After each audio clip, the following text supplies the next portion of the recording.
Rob, let's get right to it. Bill Belichick and the New England Patriots, or their owner, Robert Kraft, have decided to part ways. That's how Belichick worded it He at got today's fired. press How's conference. that? He got fired. I don't You're think he got fired. fired. He got fired. They didn't want him. He knew. Yeah, I think he knew they didn't want him. I think they didn't want him, and he knew they didn't want him. So he was ready to step down. I don't think. I think he also might have been ready to step down. He wants those 15 wins to pass Don Shula. It would take him 4 years at this rate to get that, and he might not have 4 years of coaching left in him. He's 72, the oldest coach ever, 73. That was Romeo Crennel, who was actually interim at that time. So he might have 3 years, maybe 4 left to coach, and I'm sure he wants to go somewhere and get a Super Bowl, and those alongside those 15 wins. And that was not happening in New England. I thought, Rob, the way it was handled was good. Quickly, before I know you got stuff to say. But, you and I have been saying all along, you cannot fire Bill Belichick. You just can't because of his legendary coaching status. But at the same time, Rob, it was definitively clear. I think unequivocally clear that it was time to go. They're not going to get any better under him. It just had run its course. And so I think it could have really been an ugly situation had he just refused to, if you're right and they just wanted to fire him, and he agreed to a mutual parting of the ways, or he didn't agree to that, and then they would have had to come out and fire him or not fire him. And even though they didn't want him, just because they know he's a legend, maybe they wanted him to get those 15 wins in the Patriots uniform, they wouldn't have fired him. It just could have got really ugly. And I actually thought the day went well. I thought it was good.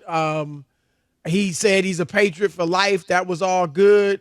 And he's free to go where he wants now. So he's not limited to teams they might, quote unquote, trade him to.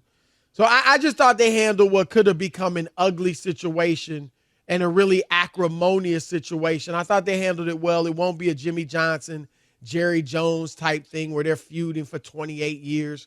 So when he's ready to go back, I'm sure it'll be fine. So, I thought they did a good job with that.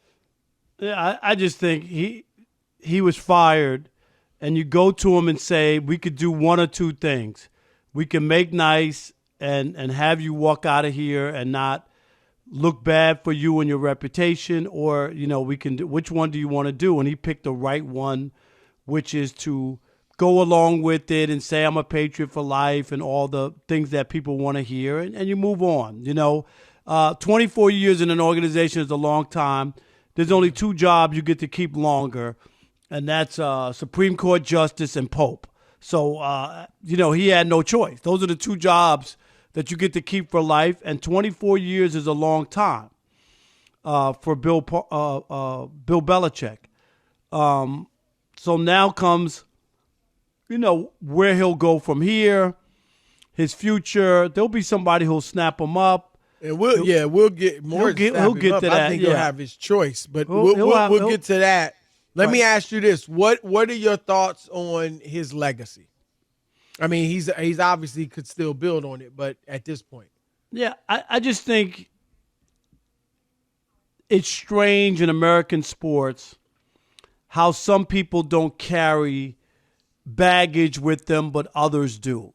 Because, frankly, I look at Bill Belichick as the Barry Bonds of the NFL. I do. No coach was ever fined more money, $500,000. Look at the trail of draft picks they lost. He had situation after situation, even as late, Chris, as a number of years ago with the Cincinnati filming of the sidelines. And people say, well, why did they videotape Cincinnati? They beat them 8 straight times. Well, there was a new coach when they started to videotape that guy. So there's a pattern there. Josh McDaniels, under the Bill Belichick tree. What happened? Got fired in Denver.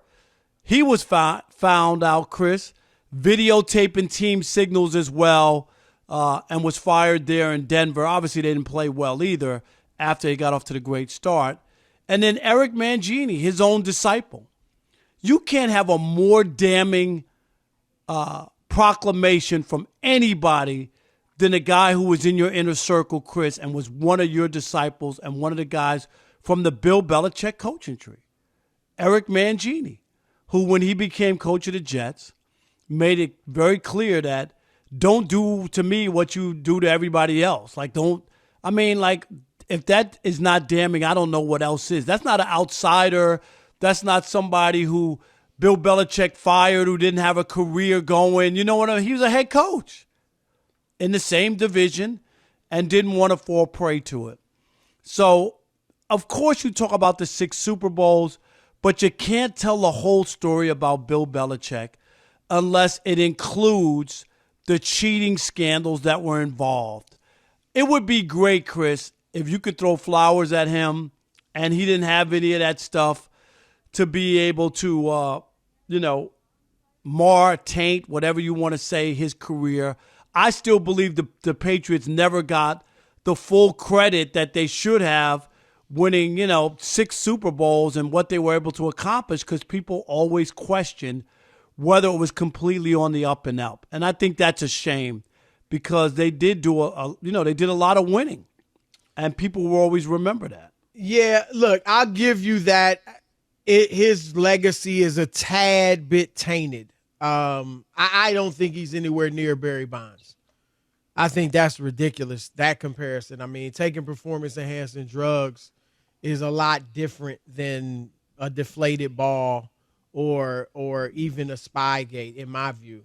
I think Bonds, and you look, even like, say, Deflategate, when they found out the balls were deflated, they changed them, and the Patriots still rolled. So they were still performing. Now, Bonds was a great player, obviously, his whole career, but he wasn't the power hitter that he became. I mean, he had like 40 or more homers like 3 times in his first 11 or 12 years. He only hit over 50 one time in his career. He hit 40. He hit 45 or more 5 straight years. A guy who had only hit 40 or more like 3 times, like I said, in over a decade. He won 3 MVPs in Pittsburgh. No, I'm not denying he was great, but he was a different type player. I mean, he became like the greatest power hitter of all time, and he had not been that type of hitter. He had power, but not like he became cartoonish. He hit 73 one year. So I think that's going overboard. But I do agree that, like, I think he's the GOAT. I just think when you look at the, comparisons, I mean, 6 Super Bowls is more than every franchise except Pittsburgh, which has 6. So, like, no franchise has more Super Bowls than this one man. And I do agree, though, that the reason it's even arguable, because some people might say he's not the GOAT. The reason his accomplishments, clearly he's the GOAT with the 6 rings and the 9 Super Bowl appearances.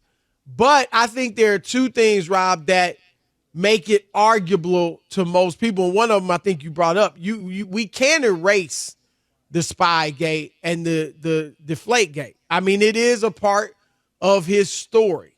And then I think secondly is the fact that he wasn't even a mediocre coach statistically without Tom Brady.